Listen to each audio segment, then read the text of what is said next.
Chadchan police ಠಾಣಾ ವ್ಯಾಪ್ತಿಯಲ್ಲಿ ಗೋವಿಂದಪುರದಲ್ಲಿ ನಡೆದಂತಹ ಮರ್ಡರ್ ಪ್ರಕರಣಕ್ಕೆ ಸಂಬಂಧಪಟ್ಟಂತೆ ಈಗಾಗಲೇ ತನಿಖಾ ತಂಡವನ್ನು ರಚಿಸಲಾಗಿದ್ದು, ಆ ತನಿಖೆಯಲ್ಲಿ ಈಗ ಒಟ್ಟು 38 ಜನರ ಆರೋಪಿಗಳನ್ನು ಬಂಧಿಸಲಾಗಿದೆ.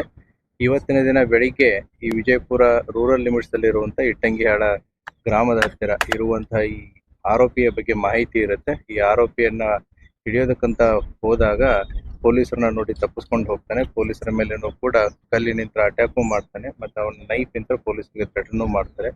ಅವಾಗ ಇದಂತ ನಮ್ಮ ತನಿಖಾಧಿಕಾರಿ ಅವರು ಗಾಳಿಯಲ್ಲಿ 2 ಗುಂಡನ್ನ ಹಾರಿಸಿದ್ದಾರೆ. ಆದ್ರೂ ಕೂಡ ಆತ ತಪ್ಪಿಸ್ಕೊಂಡು ಹೋಗ್ತಿರ್ಬೇಕಾದ್ರೆ ಆತನ ಕಾಲಿಗೆ ಗುಂಡ ಹೊಡೆದಿದ್ದಾರೆ. ಆತನನ್ನ ಹಿಡಿದು ಈಗ ತಂದಿದ್ದಾರೆ. ಆತನನ್ನ ಹಾಸ್ಪಿಟಲ್ಗೆ ಅಡ್ಮಿಟ್ ಮಾಡಿದೆ. ಯಾವುದೇ ರೀತಿಯಾದ ಸಮಸ್ಯೆಗಳೇನಿಲ್ಲ.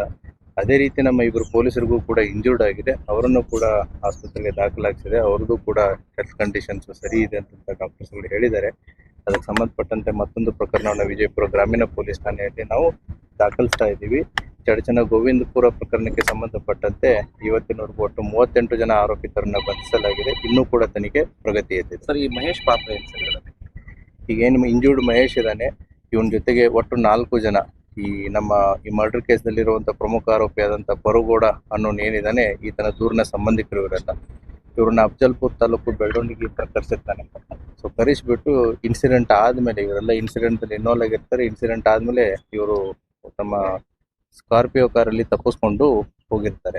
ಈಗ ಅದರಲ್ಲಿ 4 ಜನನ ಏನು ಬೆಳ್ಳುಂಡಿಗೆ ಅಫಜಲ್ಪುರ್ ತಾಲೂಕಿನಿಂದ ಕರ್ಕೊಂಡ್ ಬಂದಿರ್ತಾರೆ. ಅದರಲ್ಲಿ 3 ಜನ ಸಿಕ್ಕಿದ್ದಾರೆ. ಅದರಲ್ಲಿ ಮಹೇಶನು ಕೂಡ ಒಬ್ಬ.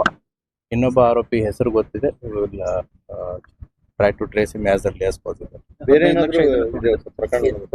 ಅದನ್ನೆಲ್ಲ ಇನ್ಮೇಲೆ ಗೊತ್ತಾಗುತ್ತೆ. So we need some time to dig more details. 15 ಲಕ್ಷಕ್ಕೇನೋ ಅದು ತನಿಖೆಯಲ್ಲಿ ನಾವು ನೋಡ್ಬೇಕಾಗುತ್ತೆ. ಇನ್ನು ತನಿಖೆ ನಡೀತಾ ಇದೆ. Will see it what is it ಅಂತ. Thank you.